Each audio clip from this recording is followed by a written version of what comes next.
Yes, it is the middle of November when I'm going to announce what I'm going to read this month and the 2 or so weeks we have left. I know, I'm late to this one. I'm also going to talk about what I read last month in October. I'm not sure how these booktube channels do it because number one, I don't plan my reading on a monthly basis. And number two, I have more stuff going on in my life. There's even other channels out there who have weekly updates. Weekly updates, really? Is someone starving for content? I'm not going to name any names though.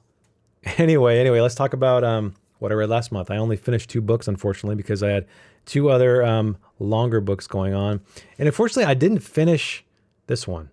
I got into it, didn't finish it, so I'm not going to count it, but I'm going to continue to read it because it's quite a bizarre collection of short stories.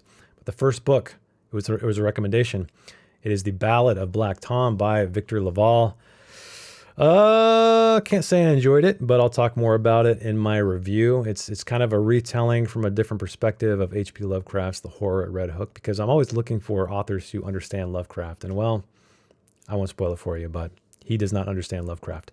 The second book that I read, another overrated horror book. Yeah, I'm going to get a lot of haters for this one. The Haunting of Hill House by Shirley Jackson, the classic that I had been meaning to read for many, many years, but for whatever reason, never got around to. There's some things that I did enjoy about it, but was it scary? Hell no. Was it full of melodramatic dialogue? Hell yes. I'll talk about it more in my review, but that's it. Those are the 2 books I completed. I have some other books still going on. One I just finished this month. For the what I watched section, I'm going to make this more about things I recommend, okay? Rather than talking about every single movie I watch, because this video would be far too long. The first thing I'm going to talk about is Scavenger's Reign. It's a science fiction animation series that just wrapped actually on HBO Max. This kind of series makes me happy because it's a reminder that people actually still care about storytelling. They're not trying to jump on trends or just capitalize on properties that already exist, but this is a brand new property, clearly inspired by Moebius, the late French artist, one of my favorites. Also, you could argue that there's some hints of Miyazaki in there as well. But it's a great 12-part series about these people who crash landed on this planet, and they're kind of segmented into 3 groups, and it's about their journeys on how they're trying to survive and get back to this crash landed ship and hopefully get a shuttle off the surface. It's some of the most imaginative sci-fi I've ever seen. In a lot of films and TV shows, you see aliens that, you know, they're either humanoid or maybe they'll take a horse and then make it feel like an alien horse, or take a bear and make it feel like an alien bear. I'm sure you've seen all those films where we heavily lean into the animals that we are familiar with on planet Earth. This one throws all of that completely out the window. It gets kind of ridiculous at times, but I love the imagination. I can appreciate the artists and then the creators trying to stretch themselves creatively. I think if you're a fan of Jeff Vandermeer's The Southern Reach trilogy, you will also highly enjoy this one. But it's a beautiful, beautiful series,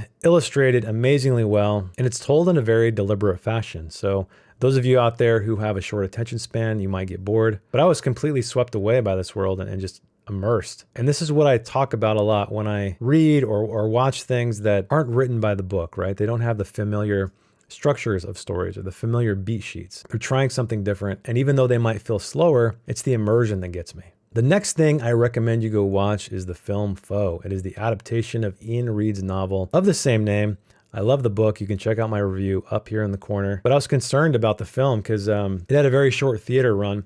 I caught it on Amazon Prime and it had really bad reviews. I mean, it was like 24% on Metacritic, or maybe it was Rotten Tomatoes, something like that. And I was familiar with the director, which made it all the more confusing because he's a great director. And I worried maybe he kind of didn't get the point of the novel, because the point of the novel is not the twist. The point of the novel is not even what the twist is doing. It's what the entire story and the aftermath of that twist is saying. So I watched it with low expectations, and lo and behold, it was pretty much exactly like the book with a few changes. And it was great. I thought it was a great adaptation. I have no idea how the critics and the public completely missed the point on this one. Maybe they were too spoiled by the twist mentality that we are inundated with quite often. Just know when you go into this, it is not about the twist, okay? It's not about the twist. But yeah, great movie. Highly recommend it. Go check it out, as well as check the book out. All right, what am I going to read for November? Well, I'm going to dedicate what we have left of November to, and probably beyond, most likely, yes, definitely beyond, to the indie scene. Yes, but not the indies you may be familiar with. The first book I'm going to read is The Unbearable Heaviness of Being or Life Reviled by Carol Wainwright, the proprietor of the Falcon Reads channel here on YouTube. I bought this right when it came out. I've been waiting to read this one. I'm excited to finally get to it. It's supposed to be gross.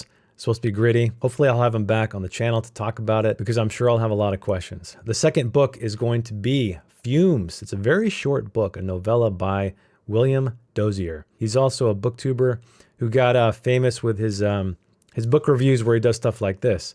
He talks about the best book he read and then he reveals it to you. But he seems to be inspired by a lot of classics, very similar to Carol Wainwright here, especially Cormac McCarthy. So I'm excited to check that book out.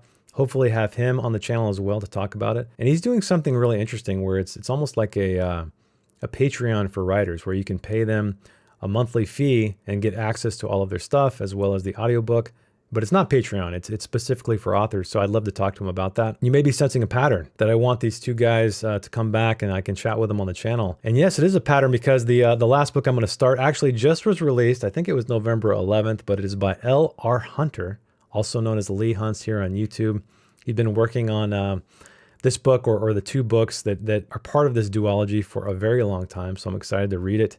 Go check it out, go support them, as well as all of the other guys on this list. Well, that is it for me. And if you have any other indie books you would like me to check out, let me know down in the comments below because I'm always looking for some great independent authors to support. Me being one myself, right? Just not Daniel Green because I've read 3 of his books and well, we all know how that went. So thanks for hanging out with me. Thanks for watching and I will see you in the next one. Bye.